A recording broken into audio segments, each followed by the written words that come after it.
João capítulo 5 e 6. Algum tempo depois, Jesus subiu a Jerusalém para uma festa dos judeus. Há em Jerusalém, perto da Porta das Ovelhas, um tanque que em aramaico é chamado Betesda, tendo 5 entradas em volta. Ali costumava ficar grande número de pessoas doentes e inválidas, cegos, mancos e paralíticos. Eles esperavam em um movimento nas águas. De vez em quando descia um anjo do Senhor e agitava as águas.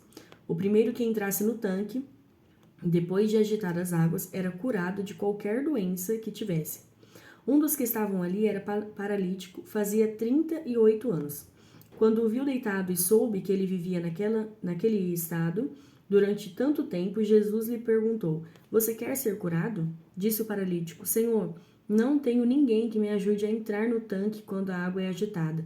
Enquanto estou tentando entrar, outro chega antes de mim.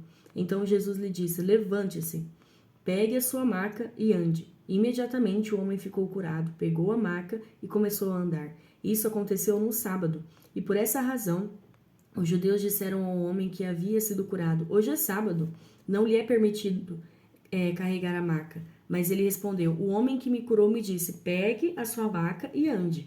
Então lhe perguntaram: Quem é esse homem que lhe mandou pegar a maca e andar? O homem que fora curado não tinha ideia de quem era ele, pois Jesus havia desaparecido no meio da multidão. Mais tarde, Jesus o encontrou no templo e disse: Olhe, você está curado. Não volte a pecar, para que algo pior não lhe aconteça. O homem foi contar aos judeus que fora Jesus quem o tinha curado. Então os judeus passaram a perseguir Jesus, porque ele estava fazendo essas coisas no sábado.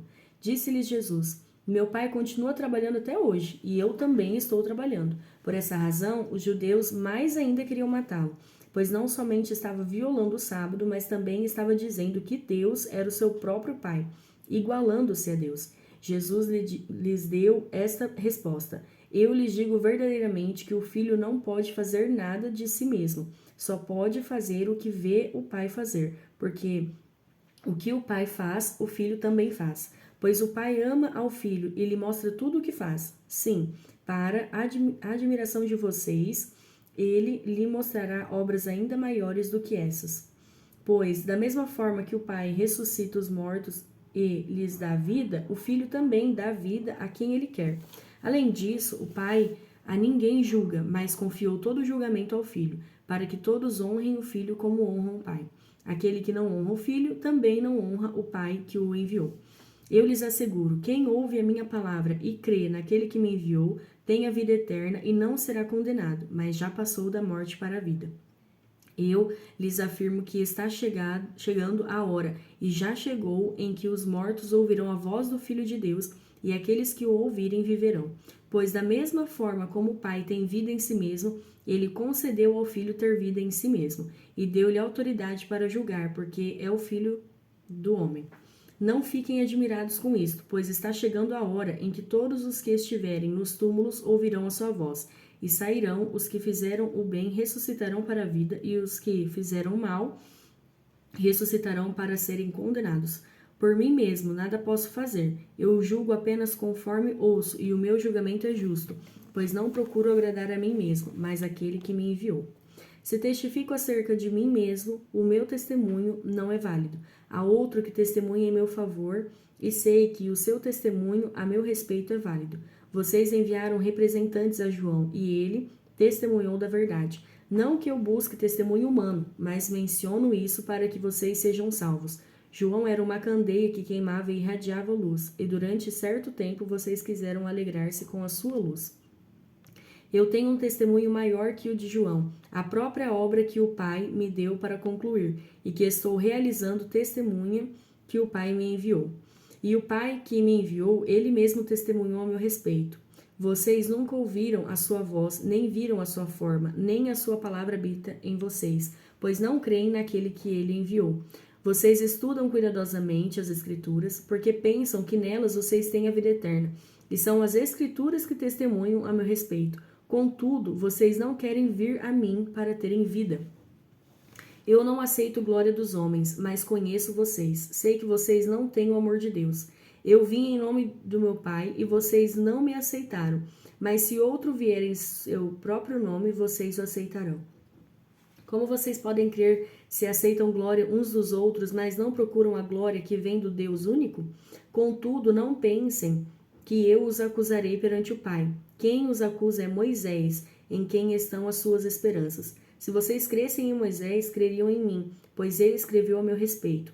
Visto, porém, que não creem no que ele escreveu, como crerão no que eu digo? Algum tempo depois, Jesus partiu para a outra margem do rio da Galileia, ou seja, do mar de Tiberíades, e grande multidão continuava a segui-lo, porque viram os sinais miraculosos que ele tinha realizado nos doentes. Então Jesus subiu ao monte e sentou-se com os seus discípulos. Estava próxima a festa judaica da Páscoa. Levantando os olhos e vendo uma grande multidão que se aproximava, Jesus disse a Filipe: Onde compraremos pão para esse povo comer? Fez essa pergunta apenas para pô-lo à prova, pois já tinha em mente o que ia fazer. Filipe lhe respondeu: 200 denários não comprariam pão suficiente para que cada um recebesse um pedaço. Outro discípulo, André, irmão de Simão Pedro, tomou a palavra. Aqui está um rapaz com 5 pães de cevada e 2 peixinhos. Mas o que é isso para tanta gente? Disse Jesus: Mandem o povo assentar-se. Havia muita grama naquele lugar, e todos se assentaram. Eram cerca de 5.000 homens. Então Jesus tomou os pães, deu graças e os repartiu entre os que estavam assentados, tanto quanto queriam, e fez o mesmo com os peixes. Depois que todos receberam o suficiente para comer, disse aos seus discípulos: Ajuntem os pedaços que sobraram, que nada seja desperdiçado. Então eles os ajuntaram e encheram 12 cestos com os pedaços dos 5 pães de cevada deixados por aqueles que tinham comido. Depois de ver o sinal miraculoso que Jesus tinha realizado, o povo começou a dizer: Sem dúvida, este é o profeta que devia vir ao mundo. Sabendo Jesus que pretendiam proclamá-lo rei à força, retirou-se novamente sozinho para o monte. Ao anoitecer, seus discípulos desceram para o mar. Entraram num barco e começaram a travessia para Cafarnaum. Já estava escuro e Jesus ainda não tinha ido até onde eles estavam. Soprava um vento forte e as águas estavam agitadas. Depois de terem remado cerca de 5 ou 6 quilômetros, viram Jesus aproximando-se do barco, andando sobre o mar, e ficaram aterrorizados. Mas ele lhes disse: Sou eu, não tenham medo. Então resolveram recebê-lo no barco e logo chegaram à praia para a qual se dirigiam. No dia seguinte, a multidão que tinha ficado no outro lado do mar percebeu que apenas um barco estivera ali e que Jesus não havia entrado nele com os seus discípulos, mas que eles tinham partido sozinhos. Então alguns barcos de Tiberíades aproximaram-se do lugar onde o povo tinha comido pão após o Senhor ter dado graças. Quando a multidão percebeu que nem Jesus nem os discípulos estavam ali, entrou nos barcos e foi para Cafarnaum em busca de Jesus. Quando o encontraram do outro lado do mar, perguntaram-lhe: Mestre, quando chegaste aqui? E Jesus respondeu: A verdade é que vocês que vocês estão me procurando não porque viram os sinais miraculosos, mas porque comeram os pães e ficaram satisfeitos. Não trabalhem pela comida que se estraga, mas pela comida que permanece para a vida eterna, a qual o Filho do Homem lhes dará. Deus, o Pai, nele colocou o seu selo de aprovação. Então lhe perguntaram: O que precisamos fazer para realizar as obras que Deus requer? E Jesus respondeu: A obra de Deus é esta, crer naquele que ele enviou. Então lhe perguntaram: Qual sinal miraculoso mostrarás para que o vejamos e creiamos em ti? Que farás?